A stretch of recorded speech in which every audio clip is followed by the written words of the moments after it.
Prezident İlham Əliyev Bəhreynin kralı Əlahəzrət Şeyx Həmid bin İsa Əl-Xəlifəyə Bəhreyn krallığının milli bayramı münasibətilə təbrik məktubu ünvanlayıb.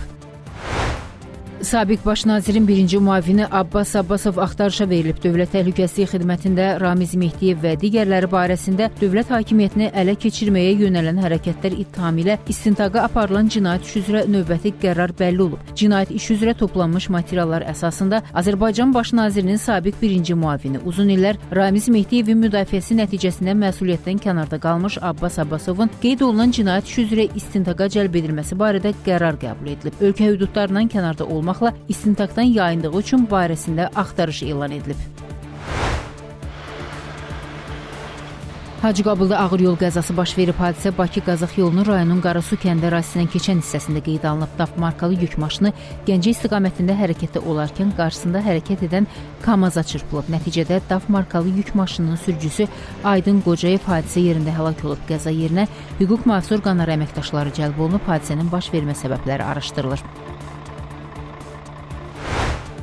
Ağdamda iki qardaş bıçaqlanıb. Hadisə rayonun Baharlı qəsəbəsində qeydə alınıb. Həm yerlər arasında baş verən mübahisə zamanı Kənan və Elçin Hüseynov qardaşları bıçaqlanıblar. İlkin məlumata görə hadisənin baş vermə səbəbi həm yerlər arasında pula görə yaranan mübahisə olub. Mübahisə daha sonra davaya çevrilib. Dava zamanı Sadiq Rüstəmov üzərində olan bıçaqla qardaşlara xəsarət yetirib. Müxtəlif dərəcəli xəsarətlər alan qardaşlar Ağdam rayon mərkəzi xəstəxanasına çatdırılıb. Hadisəni törətməkdə şübhəli bilinən qəsəbə sakini Sadiq Rüstəmov polis əməkdaşları tərəfindən saxlanılıb. Faktla bağlı araşdırma aparılır.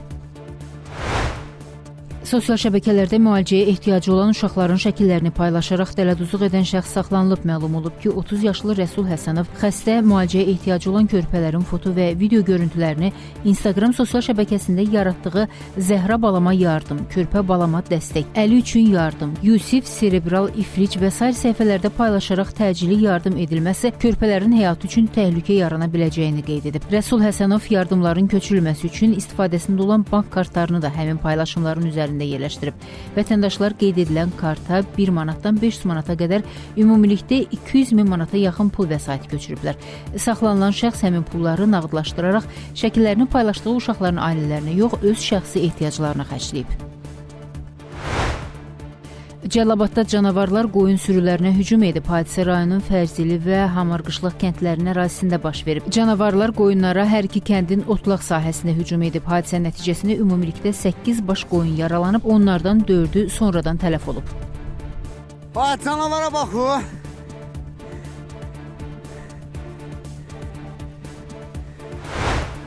Yardımlıda polisin saxladığı İranlı narkotacirlərdən 30 kiloqram marixuana aşkarlanıb. Saxlanılan 23 yaşlı Hauri Qədürpuri və 26 yaşlı Süleyman Xeziridən 30 kiloqram tərkibi psixotrop maddələrlə zənginləşdirilmiş marixuana aşkarlanıb. Faktla bağlı cinayət işi başlanılıb, saxlanılan şəxslər barəsində məhkəmənin qərarı ilə həbs qəti imkan tədbiri seçilib. Mütəşəkkil dəstənin digər üzvlərinin və ölkə daxilində olan əlaqələrinin müəyyən edilməsi istiqamətində əməliyyatlar davam etdirilir. Quba polisinin keçirdiyi tədbirlər nəticəsində 20 yaşlı David İskəndərov saxlanılıb. Həmin şəxsdən 11 kiloqrama yaxın narkotik vasitə marixuana aşkar edilərək götürülüb.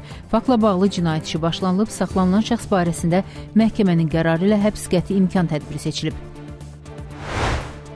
Keyfiyyətli məktəbə qədər ibtidai təhsil olmadıqca mükəmməl ali təhsildən söhbət gedə bilməz. Bunu Elm və Təhsil naziri Emin Əmrullayev doktorantların və gənc tədqiqatçıların 28-ci Respublika Elmi Konfransında deyib. Nazirin sözlərinə görə son illərdə elm və təhsil müəssisələrinin inkişaf etdirilməsi istiqamətində ciddi işlər görülür. Azərbaycan Dövlət Neft və Sənaye Universitetinin rektoru Rüfət Əzizov bildirib ki, bu il konfransa ilk dəfə rekord sayda müraciət qeydə alınıb. 2025-ci ildə 649 müraciət olub və onlardan 610-u qəbul edilib.